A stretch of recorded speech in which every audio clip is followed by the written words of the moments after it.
नमस्कार, जय हिंद प्यारे विद्यार्थियों, आप सभी का स्वागत है फोर्स डिफेंस एकेडमी के इस यूट्यूब चैनल पर। जैसा कि आप जानते हैं, जो भी बच्चा जो डिफेंस में जाने का जो सपना सजोता है, उस सपने साकार करने का जो मौका है, उसको जो है एक वर्ष में आप देखेंगे, चाहे आर्मी हो, नेवी हो, एयरफोर्स हो, इनकी वैकेंसीज जो है कंटिन्यू लगी रहती है। और ऐसे में बच्चा जो है आपका प्रॉपर तैयारी करे तो या तो आर्मी में या नेवी में या फिर एयरफोर्स में सिलेक्ट हो सकता है। तो जैसा कि आप देख रहे हैं, हमारे जो प्रीवियस वीडियोस जो हैं उसमें हमने एयरफोर्स की वैकेंसी, न्यू वैकेंसी जो आने वाली है, उसको मैंने आपको पूरा बताया है। आज जो हमारा वीडियो है, मेन पर्पस जो है वीडियो बनाने का वो यही है, इंडियन नेवी जो है ये न्यू वैकेंसी जो है आपके आने वाली है। और ये कब आने वाली है, क्या नोटिफिकेशन होगा, है ना, क्या इसका पैटर्न होता है, क्या चीज़ें होती है, एज लिमिट क्या होगी, मतलब कौन कौन एलिजिबल हो सकता है, साथ ही साथ में जो है यहाँ पर जो प्रीवियस एग्ज़ाम हुए हैं उनका क्या है, और साथ ही साथ में क्वालिफिकेशन, इन्हें जो आपकी योग्यता है वो क्या होनी चाहिए, इन सारी बातों को हम यहाँ पे पढ़ने वाले हैं। देखो बच्चों, जिस तरह से एयरफोर्स आपके एग्ज़ाम लेता है, आर्मी एग्ज़ाम लेता है, वैसे नेवी भी अपने जो है सेलर के लिए जो है एग्ज़ाम लेती है। और इसे एसएसआर, है ना, नेवी एसएसआर, है ना, या फिर एसएसआर मेडिकल, है ना, इसके नाम से, या एमआर के नाम से भी जाना जाता है ना। और ये जो एग्ज़ाम है, ये एग्ज़ाम भी आपकी क्या होती है, एक वर्ष में 2 बार होती थी, है ना। लास्ट ईयर क्या हुआ बच्चों, है ना, 2025 का जो नोटिफिकेशन आया था इंटेक, है ना, जिसमें 2-3 एग्जाम मैं आपको बता देता हूँ ऐड करवाई। इन्होंने क्या किया, जो entrance exam, Indian navy entrance exam INET करके जो लिया था, इसमें क्या हुआ, है ना, अच्छे से सुनिएगा, है ना। जो माते हैं वो इसलिए मैं बता रहा हूँ बच्चों, क्योंकि आपको इस हिसाब से प्रिपेयर करना पड़ेगा। तो 2025 में देखो क्या होता है, एक वर्ष में 2 होती हैं। तो 2025 में जो 01 2025 है बच्चों, ये हो चुका था, इसका SSR का एग्जाम हो गया था। फिर आया था 02 2025, ठीक। अब 02 2025 के नाम से जब इन्होंने एग्जाम लिया, तो बच्चों इसमें क्या किया, स्टेज 1 और स्टेज 2 दो तरह के एग्जाम होते हैं, फर्स्ट एंड सेकेंड, है ना। और फर्स्ट एंड सेकंड जो आपके एग्जाम होते हैं, तो स्टेज 1 और स्टेज 2 होता है सीधे सीधे। तो आप देखो यहाँ पे इन्होंने क्या किया बच्चों, जब 2025 में जब एग्जाम लिया, है ना, एंट्रेंस एग्जाम स्टेज 1 का, ये 2 के नाम से, तो इस एग्जाम के साथ साथ इन्होंने ये कह दिया कि जो बच्चा इसमें आपके क्वालिफाई होगा, या इसके प्रीलिम्स में, यानी पहले फर्स्ट फेज में जो क्वालिफाई होगा, उसके साथ साथ उसको मौका मिल जाएगा 01 2026 का और 02 2026 का। इसका मतलब है ना, यहाँ पे जो फर्स्ट फेज होने वाला है, उस फर्स्ट फेज में आपका जो बच्चा पास होने वाला है, उसको साथ ही साथ जो है एक ही बार एग्ज़ाम देना पड़ेगी, जिससे स्टेज 2 के लिए वो क्वालिफाई हो जाएगा। कौन कौन से में, आपके 2025 वाले में, 2026 के दोनों वाले। कहने का मतलब ये बच्चों, आपसे प्रीलिम्स एग्जाम ली थी फर्स्ट स्टेज में, वो केवल इसके नाम से ली गई। बाकी सेकंड जो फेज जो आपको क्वालिफाई होगा, वो इन सब के लिए आप एलिजिबल हो सकते हैं केवल इस प्रीलिम्स एग्जाम को देने के बाद। पहले क्या होता था, पहले ये होता था कि जैसे ये आपका देखो, अगर मैं इसकी बात कर लूँ, तो ये वाला जो अगर पेपर लिया इन्होंने, कौन सा, ये वाला जो फर्स्ट वाला, इसमें आपको स्टेज फर्स्ट का पेपर देना होगा, और फिर स्टेज फर्स्ट में जब पास होंगे तो सेकंड स्टेज का आपको पेपर देना होगा। अब क्या करा इन्होंने, स्टेज फर्स्ट का एग्ज़ाम ले लिया, और स्टेज फर्स्ट के बाद जो है इन 3 एग्ज़ाम को, मतलब इन 3 एग्ज़ाम में स्टेज फर्स्ट एग्ज़ाम ना लेते हुए इन तीनों को इन्होंने क्या कर दिया, मर्ज कर दिया।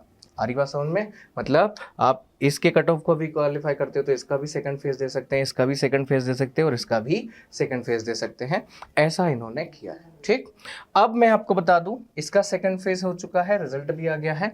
इसका जो है सेकंड फेज का रिजल्ट आया है बच्चों, कॉल ऑफ लेटर बच्चों के आने लगे हैं, है ना। परसेंटेज मतलब जो आपका कट ऑफ है वो थोड़ा सा लो हो गया है, और अभी जो ये वाला जो है इसका नवंबर में आने वाला है, ठीक।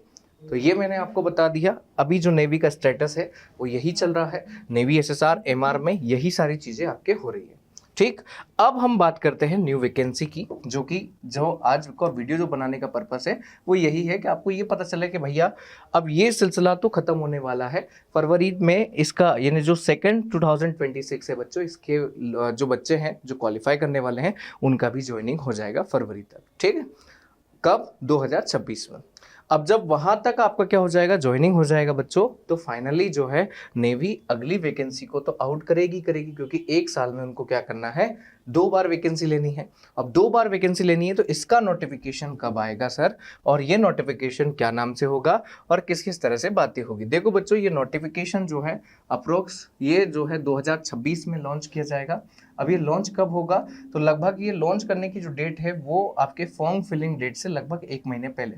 तो अभी एक्सपेक्टेड डेट जो हमने बताई है वो है अप्रैल मई तक है, और ये जो आपके नोटिफिकेशन आने वाला है ये करीबन करीबन मार्च में आ जाएगा लगभग, है ना। ये सारी जो डेट मैं बता रहा हूँ ये प्रीवियस अनुभव के बिहाफ पर, और ये सारी डेट एक्सपेक्टेड है। कैसी है बच्चों, एक्सपेक्टेड है, मतलब आपका ऐसा हो सकता है। और ये जो नोटिफिकेशन आएगा ये किसके लिए आएगा बच्चों, तो ये आएगा 01/2027 और 02/2027। क्योंकि ये क्या हुआ था बच्चों, एक साल में 2 योजनाएं नहीं हो पाई थी, तो उन्होंने पहले में एक ही प्रीलिम्स लिया, बाकी तीनों के लिए क्वालिफाइंग मार्क्स अलग अलग डिसाइड कर लिए। लेकिन अब एक साल में पूरी प्रक्रिया करने के लिए ये फिर से अलग अलग नोटिफिकेशन निकालेंगे, वही स्टेज 1 और स्टेज 2 जो है इस तरह से आपका काम चलने लगेगा। तो पहले आपका ये वाला नोटिफिकेशन आपको देखने को मिलेगा बच्चों, कौन सा, 01/2027, और ये नोटिफिकेशन कब तक आएगा, मार्च 2026 तक आ जाएगा आपके पास। इसके फॉर्म फिल होने लग जाएंगे, लगभग 1 महीने का समय देते हैं, अप्रैल से मई तक आपका समय होगा। फिर एग्जाम डेट जो है, एक्सपेक्टेड एग्जाम डेट जो है बच्चों वो जुलाई या अगस्त में होगी। ठीक है, ये क्या होगी, जुलाई या अगस्त में। तो ये 3-4 चीजें आपको ध्यान से सुनना है। उसके बाद ये अग्निवीर 07/2027 और 02/2027 होगा। तो मैंने इस वाले का आपको बता दिया है, और इस वाले का जो नेक्स्ट फेज जो है इसमें भी वही स्टेज 1 और स्टेज 2 ये वाला फॉर्म होगा। स्टेज 1 का जो है नोटिफिकेशन ये हो गया आपका कब तक, जून जुलाई, लगभग दिसंबर तक, या आपके कहो सितंबर अक्टूबर तक जो है इसका फिर से नोटिफिकेशन आ जाएगा, और वही 1 महीने बाद आपका एग्जाम होगा। ठीक, तो ये इसका आपका होने वाला है। अब डिपेंड करता है कि जो नेवी है, ये जो नेवी है, क्या ये वही पुराने जो इससे पहले वाले में हुआ था कि एक प्रीलिम्स ले ले बाकी दोनों मेंस आपका एक साथ कट ऑफ के बिहाफ पर करवा ले, वो अगर फॉर्म करती है तो वो फिर नेवी के नोटिफिकेशन के बाद ही कंफर्म हो सकता है, और उसके लिए हमें थोड़ा सा इंतजार करना पड़ेगा। ठीक, तो ये हो गया। अब दूसरा ये है सर कि क्वालिफिकेशन क्या है ना, मतलब एलिजिबिलिटी क्या है, क्वालिफिकेशन क्या है। तो बच्चों जिनके पास मैथ है ना, जिनके पास फिजिक्स है ना, मैथ और फिजिक्स के बच्चे जिनके परसेंटेज 50% है और 50% ही इनके सब्जेक्ट में एग्रीगेटेड हैं, तो ऐसे बच्चे जो है क्या कर सकते हैं, क्वालिफाई कर सकते हैं। फिर दूसरा जो आता है सर, तीसरा जो सबसे बड़ा बन के आता है वो क्या है, एज लिमिट क्या है ना, एज लिमिट क्या है। तो एज लिमिट जो निकल कर आएगी बच्चों, वो निकल कर आएगी पिछले 2 सालों के अनुभव से। मैं देखता हूँ कि 2025 के जो नोटिफिकेशन थे उन नोटिफिकेशन में 2004 जो थी वो आपके लिमिट थी। ठीक, फिर 2026 के जब नोटिफिकेशन आए तो उनमें लिमिट हो गई 2005 की। ठीक, तो यहाँ पर आप देखेंगे 2005 ये जो है स्टार्टिंग 2005 था, तो यहाँ पर आप देखेंगे लगभग दिसंबर 2025 से बच्चों ये जाएगी 2009 तक। ठीक, तो ये होगी आपके एज लिमिट, है ना। एक्सपेक्टेड है, ये भी मैं आपको बता दूं कैसी है, एक्सपेक्टेड एज लिमिट है जो कि आपको ध्यान रखनी है। ठीक है, तो ये जो है इस एज क्राइटेरिया पे आपका क्या होगा, नोटिफिकेशन जारी होगा। नोटिफिकेशंस के बाद एग्जाम पैटर्न में क्या होगा, सबसे पहले सीबीटी कंप्यूटर बेस्ड टेस्ट होगा, फिर आपका सीबीटी के बाद जो है आपने अगर इसको कट ऑफ को क्लियर किया, क्या किया, सीबीटी 1 के क्लियर को आपने कट ऑफ को क्लियर किया तो आपका पीएफटी होगा, फिजिकल फिटनेस टेस्ट होगा।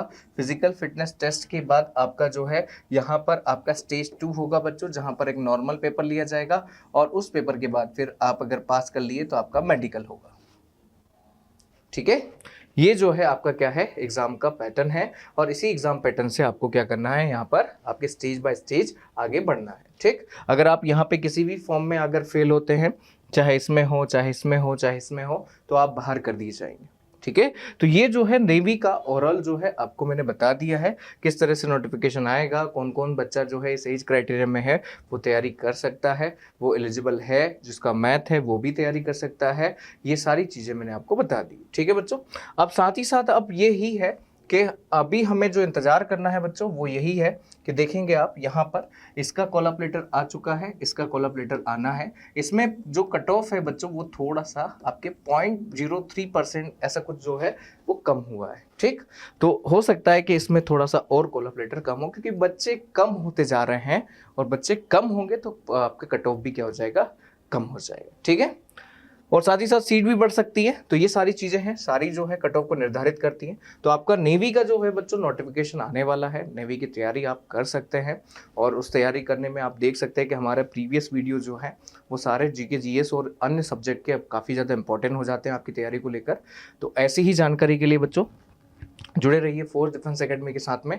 और अगर कोई दिक्कत है, कोई कमेंट है, मतलब जो आपको नहीं समझ में आ रही कोई बात, तो उसको लेकर आप कमेंट बॉक्स में कमेंट कर सकते हैं। साथ ही साथ अपनी तैयारी करिए बच्चों, क्योंकि अगर आपने अभी 12th पास किया है या 12th पास करने के बाद अगर आप एलिजिबल भी हैं तो आपके लिए इससे बेहतर मौका नहीं है बच्चों। देश सेवा का मौका हर किसी को नहीं मिलता। और अगर आप उस लायक हैं कि बच्चों देश के लिए कुछ कर सकते हैं, देश के लिए कुछ आप बन सकते हैं, तो ज़रूर इसमें अपना ट्राई करिए, बेस्ट करिए, है ना। और अधिक जानकारी के लिए जुड़े रहिए फोर्स डिफेंस एकेडमी के साथ में। आज के लिए दोस्तों इतना ही, मिलते हैं नेक्स्ट वीडियो में, तब तक के लिए सभी को जय हिंद, जय भारत।